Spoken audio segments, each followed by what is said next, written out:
What up, guys? And today we're going to be making our own fishing baits, and we're going to go test it down at the pier on a sabiki rig. I will post the recipe on the screen at some point, so just pause it on that screen. You can write everything down. It's a pretty quick project. Stick around. We're going to have a good time. Don't forget to subscribe if you want to see more of these do-it-yourself videos. Like this video if you found it useful. Let's get going. Most important part, choose your flavor. I chose butt juice. You're going to need some water, measuring cup, and a stirring device, a container to put everything in at the end. That's going to hold our gelatin mixture. It has some cheesecloth at the bottom.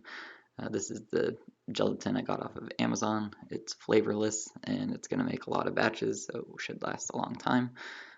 Pot and a burner. Some scissors for later on. Alright, grab whatever flavor you're going to use, put that at the bottom. This one's a gel. It works better with like oil, I would say, but I'm using what I got. So half a cup of water. I'll put the recipe on the screen somewhere later in the video. And then we're gonna mix this all together. It's not gonna look great, but I stir it together the best I can. Alright, turn your burner on. I just put it on high because it goes quicker that way, and it doesn't need to taste good to us.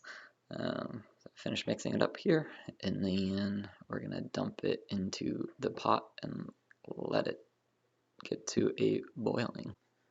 Alright, started boiling just a little bit, that's fine. And then we're going to add 3.5 tablespoons of our gelatin. Just try and do this as quickly as possible since I do everything on high heat. The half tablespoon doesn't have to be perfect. I just do like a half scoop. And then we're going to mix that up as best as possible.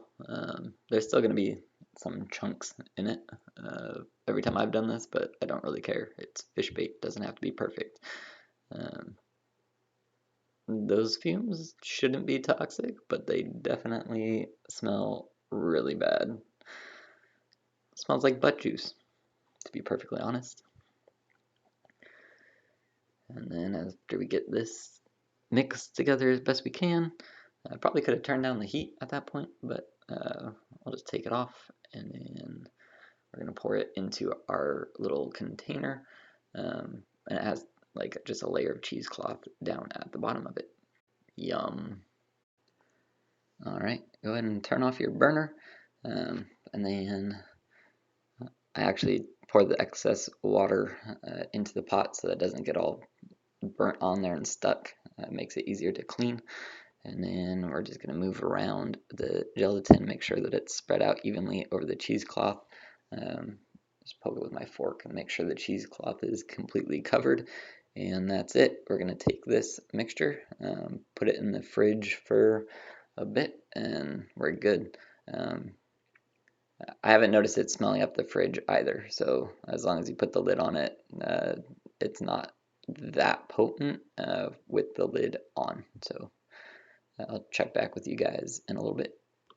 Alright, so I got the fishing bait gelatin out of the fridge, and this is what you end up with.